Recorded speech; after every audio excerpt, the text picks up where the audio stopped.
Okay, we're just going to take some notes today. We won't have any homework on it, but we'll just get started on some of these notes so that we can cover more ground on Thursday. So please write these things down and be prepared.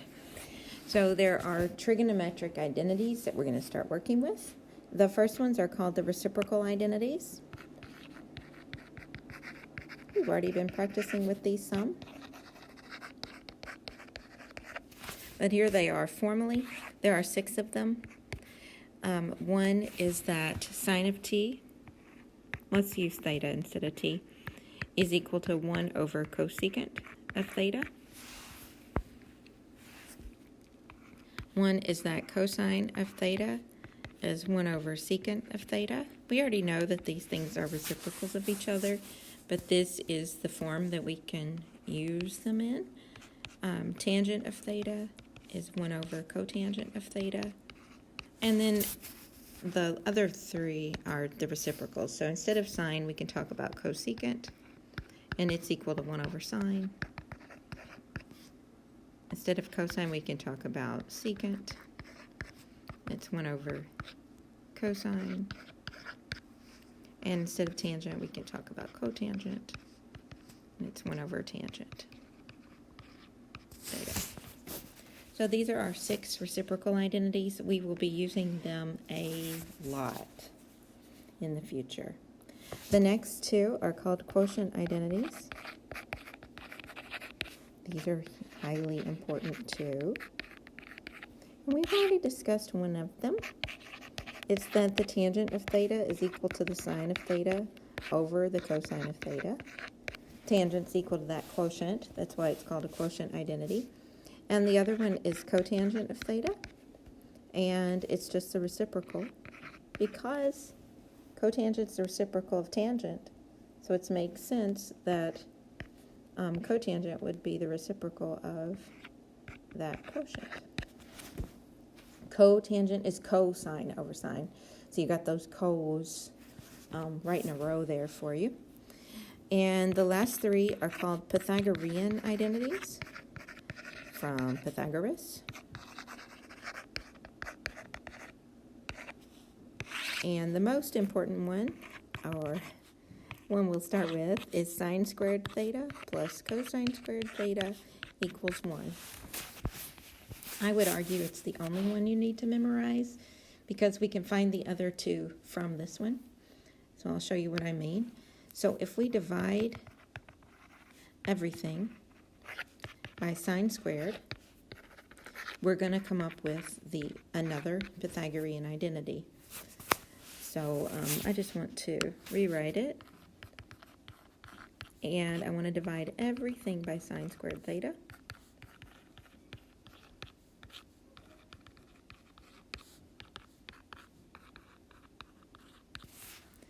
So here on the top is just my original Pythagorean identity.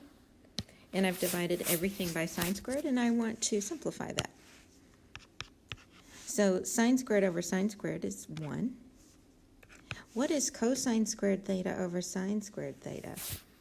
Well, if you go up here to your quotient identity, we could square everything. And so this is equal to cotangent squared. That's a math property I'm allowed to do. And what's 1 over cosine squared? Well, if you go over here, here's 1 over cosine. I'm allowed to square all these things.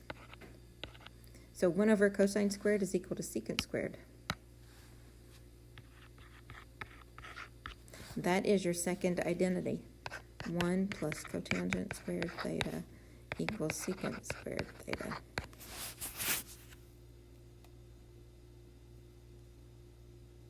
Alrighty, let's find our last one. I'm going to again start with sine squared theta plus cosine squared theta equals 1. This time I'm going to divide every term by cosine squared theta.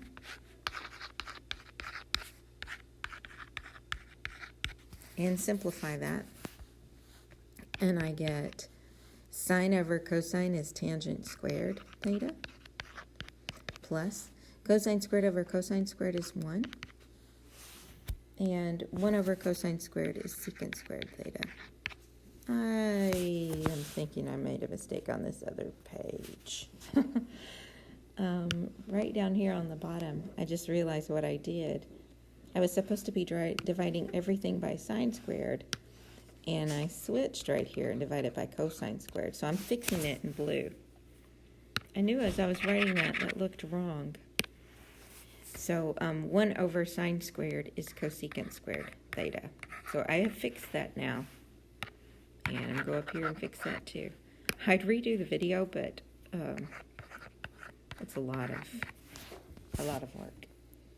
So I need to divide every term by sine squared here to get a new one. And here I divided every term by cosine squared. So this tangent squared theta plus 1 equals secant squared is my third. Tangent squared theta plus 1 equals secant squared theta.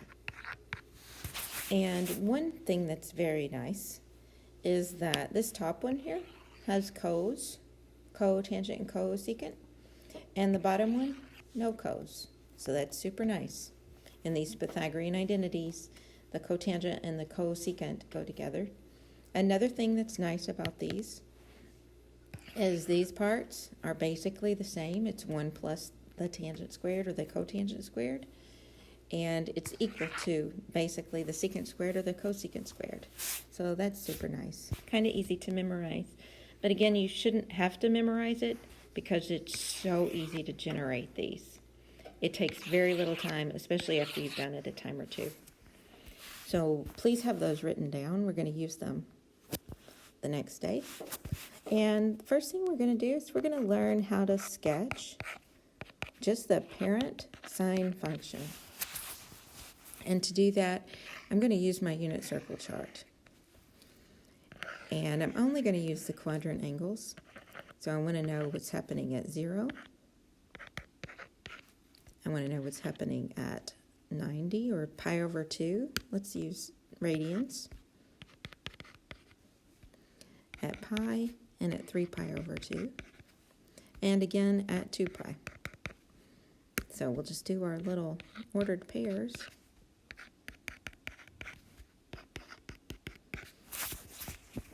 And now we're going to sketch a graph. I'm really extending this x-axis, and I'm not showing you very much of the negative part of the x-axis.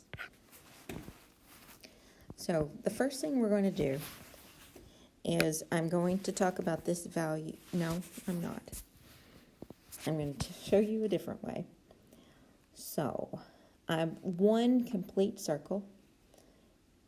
If I go all the way around this circle, that is one complete period for the sine function. And then as I keep going around, I start repeating values. And that's because the sine function is periodic.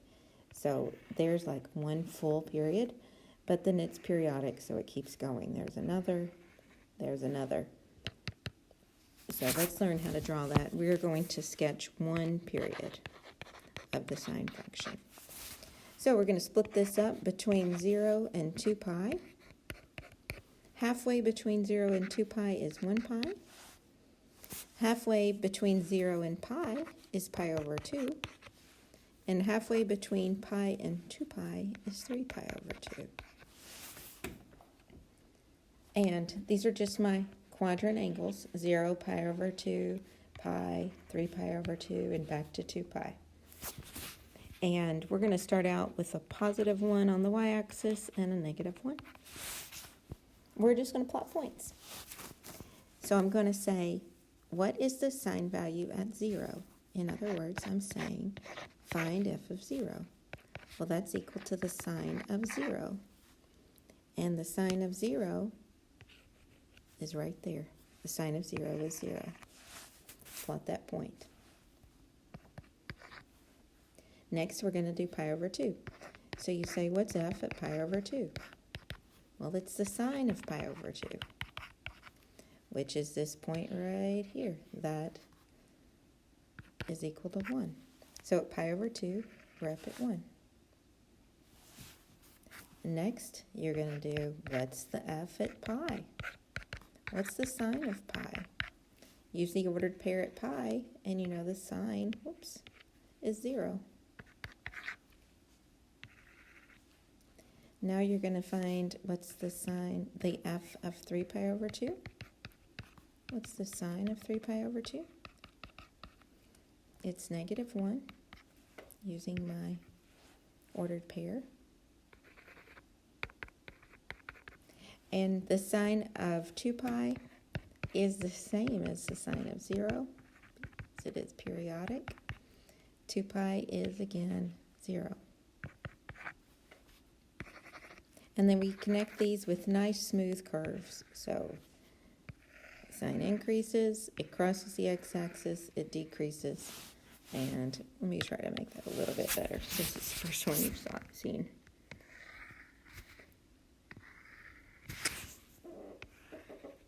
And there you go. That's one full period of the sine function. Now we're going to go with one full period of the cosine function.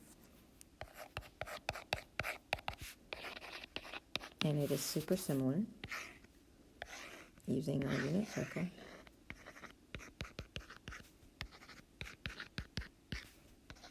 Cosine is also periodic. You get different values of it throughout one full revolution, but then when you start to go around the circle again, it starts to repeat values.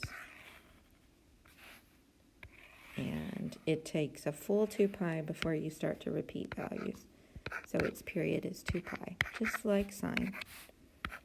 So I'm going to break my x-axis. I want to show you the parts between 0 and 2 pi. Halfway between those is pi. Halfway between 0 and pi is pi over 2. Halfway between pi and 2 pi is 3 pi over 2. And again, it's just these points on my unit circle as I rotate around. So we're going to go up to 1, down to -1. We're asking ourselves the same question. What is f of 0? So what's the cosine of 0? Cosine of 0 is 1. What's f of pi over 2? The cosine of pi over 2. It's 0, according to the circle. What's f of pi? What's the cosine of pi? -1. And what's f of 3 pi over 2? It's the cosine of 3 pi over 2. 0. And back, I'm going to put it above the 0 because it's back to 0 again, or 2 pi. Cosine of 2 pi, the same as the cosine of 0, is 1. So the cosine curve starts at the 1, crosses the x-axis, hits its low point, and goes back up to the 1.